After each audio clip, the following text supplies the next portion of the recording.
রেখেছি। আমি বললাম গুড। আয়াস বলল স্যার পরে কথা হবে, আপনারা আগে ফ্রেশ হয়ে নিন, আমি খাবার গরম করছি। আমরা চলে গেলাম ফ্রেশ হতে, আর ওরা দুজন কিচেনের দিকে গেল। আমরা ফ্রেশ হয়ে এসে দেখি অগ্নি এবং আয়াস খাবার নিয়ে বসে আছে। আমি বললাম এ কি, তোমরা এখনো খাওনি দুজন?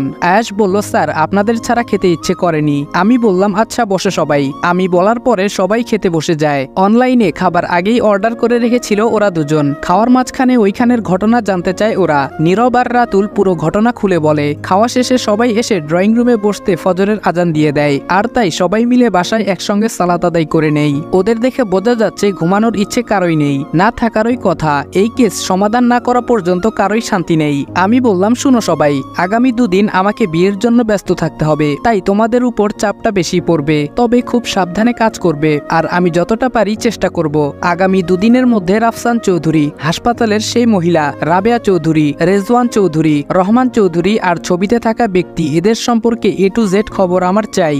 যেখান থেকে পারবে বের করবে, তবুও বের করতে হবে। এই 2 দিন তোমাদের অন্য কাজে কম মন দিলেও চলবে। আর হ্যাঁ, অফিসের চিন্তা করতে হবে না, এতে চাকরি চলে গেলে যাবে। আমাদের এখন আর ওই অফিসে কাজ নেই, আসল চাল তো চলছে বাহিরে। ওদের সাথে আরো অনেক কথা বললাম, এর মধ্যে ভোরের আলো ফুটে গেছে, তাই আমি কিছুক্ষণ বিশ্রাম নিয়ে নেই এখানেই। তারপর বেরিয়ে পড়ি বাড়ির উদ্দেশ্যে। আজ সন্ধ্যায় বোনের গায়ে হলুদ আর কাল বিয়ে। ইচ্ছে ছিল বিয়ের আগেই কেসটা শেষ করতে, কিন্তু পারিনি, জটলা পেকে গেছে। তাতে কি, বিয়ের পর সব ঠিক হয়ে যাবে, এই ভেবে বাড়িতে ফিরি, আর ওরা 4 জন কাজে লেগে পড়ে।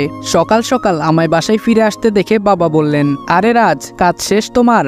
আমি বললাম পুরোপুরি শেষ হয়নি, আর কিছুদিন সময় লাগবে, তাই ভাবলাম ছোট বোনের বিয়েটা খেয়ে নেই, তারপর না হয় কাজে মন দেব। 2 দিনই তো সময়, তাই না? বাবার মুখ দেখে বোঝা যাচ্ছে আমার কথায় বেশ খুশি হয়েছেন, তবে ভেতরে ভেতরে কষ্ট পাচ্ছেন নিজের ছেলের জন্য। আর আমি হতবাগা, সব জেনেও কিছু বলতে পারছি না। বাবা বলল ঠিক বলেছ তুমি বাবা, আমাদের হাতে হাতে কিছু কাজ করে দিও। বুঝতেই তো পারছো এত বড় আয়োজন আমাদের একার পক্ষে সামলে ওঠা অনেক কষ্ট হয়ে যাচ্ছে, আর তার মধ্যে ব্যবসার কাজেও অনেক চাপ বেড়েছে। আমি বললাম চিন্তা করবেন না, আমি আছি তো, বলে বাবার হাত জোড়া নিজের হাতে মুষ্টিবদ্ধ করে নেই। আমার এমন কাণ্ডে অনেকেই অবাক হয়ে যায়, আর তাই আমি হাতটা ছেড়ে উপরের দিকে হাঁটা ধরি। সিঁড়ির কাছে গিয়ে থেমে যাই, কারণ পেছনে শুনতে পাই কয়েকজনের নতুন কণ্ঠ, আর তাই ঘুরে তাকাই দেখার উদ্দেশ্যে। বাবা বলল এতক্ষণে তোমাদের আসার সময় হলো? খালামণি বলল আর বলিয়েন না দুলা ভাই, ওর কাজের এত চাপ। আঙ্কেল বলল হ্যাঁ ভাইজান, কাজের অনেকটাই চাপ বেড়েছে, কি করব বলুন, সব তো আর ছেড়ে আসা যায় না। আমারও কি ইচ্ছে হয় না বলেন দেশে আসতে? এদের কথা চলতে থাকে, এর মাঝে ভাইয়া ভাবি এসে সবার সাথে কুশল বিনিময় করে নেয়। মা তো এতদিন পর বোনকে পেয়ে আনন্দে আত্মহারা হয়ে পড়ে। ওদের কাহিনী দেখে আমার চোখ দিয়ে কিছুটা পানি চলে আসে, যা সবার অগোচরেই মুছে নেই। আমি উপরের দিকে পা বাড়াই, পেছন থেকে কেউ আদি ভাইয়া বলে ডাক দেয়। নামটা শুনে আমি চমকে পেছনে তাকাই, আর দেখি সবাই কেমন অবাক হয়ে তাকিয়ে আছে, একবার আমার দিকে তো একবার নিশির দিকে। নিশি হলো ইসির ছোট বোন। নিশি বলল তুমি নিশ্চয়ই আদি ভাইয়া তাই না? আমি কি বলবো বুঝতে পারছি না, আর সেও আমার উত্তরের অপেক্ষা না করে গড়গড় করে কথা বলেই যাচ্ছে। ওরই বা কি দোষ, ছোট মানুষ তাই এত প্যাচগোজ বোঝে না, হয়তো কোনোভাবে আমার সম্পর্কে জেনেছে। আমি বললাম তুমি ভুল করছো, আমি তোমার আদি ভাইয়া না, আমার নাম রাজ। আর তোমার নাম? নিশি কিছুটা অপ্রস্তুত হয়ে যায়, আমতা আমতা করে বলে আমি নিশিতা জামান। সরি ভাইয়া, আমি বুঝতে পারিনি। আমি বললাম ইটস ওকে বলে সেখান থেকে চলে আসি। বাবা মা বোন এসেছে, অথচ ইসি গেল না কেন? ইসি কি বাসায় নেই? নিজের রুমে ঢোকার আগে একবার ওর রুমে উকি মারি, ওই তো ল্যাপটপে কাজ করছে। নিজের ফ্যামিলি এসেছে অথচ কোনো ফিলিংস নেই, ব্যাপার কি? আমি আর কিছু না ভেবে ঠোঁট বাঁকিয়ে নিজের রুমে চলে আসি। রুমে এসে ফ্রেশ হয়ে বিছানায় শুয়ে আছি।